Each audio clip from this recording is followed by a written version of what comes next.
अजित पवार आणि रुपालीताई या दोघांची नावं घेत बारामतीच्या एका नेत्याची ऑडिओ क्लिप व्हायरल झालेली होती आणि या व्हायरल झालेल्या ऑडिओ क्लिपमुळे बारामतीच्या राजकारणामध्ये खळबळ माजलेली होती।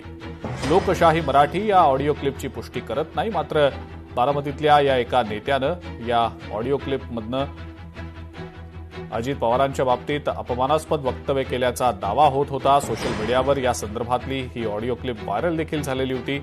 यात मुंबईतल्या एका महिलेसोबत त्याचं संभाषण सुरू असल्याचं ऐकायला मिळतंय। बारामतीतल्या ज्या नेत्याशी या महिलेचं बोलणं सुरू होतं, तो नेता विचारतो की तुम्ही बिझी आहात का, यावर समोरची महिला बोलते की नाही।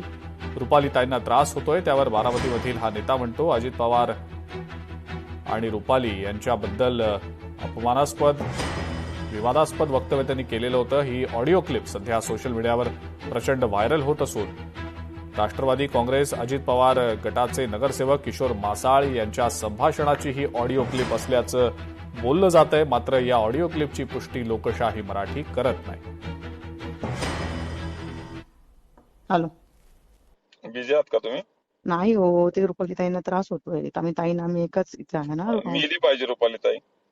अरे गप रे बाबा, कशाला दुसऱ्यांना मारतो। मग ठीक आहे, मला वाटलं मेली पाहिजे तर मी म्हणतो मेली पाहिजे। हा, अजित पवार मेला त्याचा मला फरक पडला नाही, त्यात रुपाली मेली तर मला काय लय फरक पडायचा आहे? तुला मी मेले तरी कुठे काय फरक पडायचंय?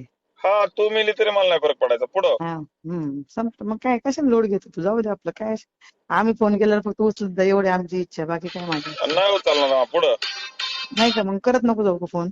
नाही केला चालतोय। पुढं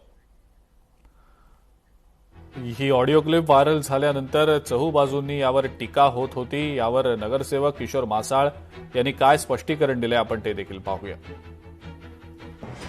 मी म्हणलं माझं म्हणणं ऐकून घ्या आणि माझी चूक काय ती मला सांगा। तर आता मी मगाशी म्हणलं ना, मला तरी रेकॉर्डिंग ऐकायला मिळालं नाही हो। मला त्यात एका शब्दात काय समजते, काय समजते नक्की? मला जर ते ऐकायला मिळालं तर मी माझं म्हणणं मांडील, मी कुणाशी बोललोय हे मला समजेल। अहो, मी काय म्हणतोय, मी काय झाले, मला रिंग केली, मला सूचना नक्की नाही का। इकडे पिस झाल्यावर माणूस काय करतो, इकडे पळतो तिकडे पळू, मी जीव वाचवत पळतोय, माझ्यावर गुन्हा दाखल झालाय। परत आता ही पक्षाचं काय, ह्यामध्ये गडबडलंय। साहेब, मला ते पूर्ण ऐकायचंय, त्यावेळेस मी सांगेल। मी आता सध्या बिथरलोय, घाबरलोय, मला समजणार नक्की, मला वाटतं जीव वाचवायला पळतोय मी, एवढंच समजून घ्या। मी काय ते ऐकलं नाही, खरं तर मी पूर्ण ऐकून ते बोलायला पाहिजे, पण जर असं वक्तव्य कुणी केलं असेल तर त्याची मी निंदा करतो। दादा होते तोपर्यंत बोलणं काय बोलायचं, आता दादाच्या मागे बोलून काय?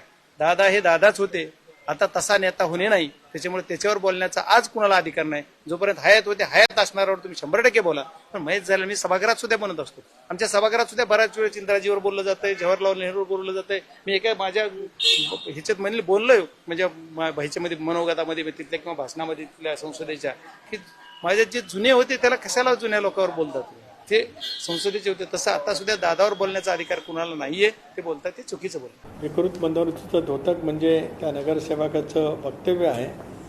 या दादांच्यामुळे राजकीय जीवनामध्ये त्यांना स्थिरता मिळाली। माझ्या माहितीप्रमाणे बारामतीच्या नगरपालिकेमध्ये ते बिनविरोध नगरसेवक निर्वाचित झाले, की त्या ऋणास्पद व्यक्तीची कर्तृत्व नव्हतं, तर दादांची साथ, दादांचा आशीर्वाद, दादांचं पाठबळ पाठीमागे होतं। त्याची गांभीर्याने नोंद आम्ही त्या ठिकाणी घेतलेली आहे। त्याच्यामुळे त्यांची तत्काळ हकालपट्टी पक्षातून करण्याचा निर्णय पक्षाने घेतलेला आहे।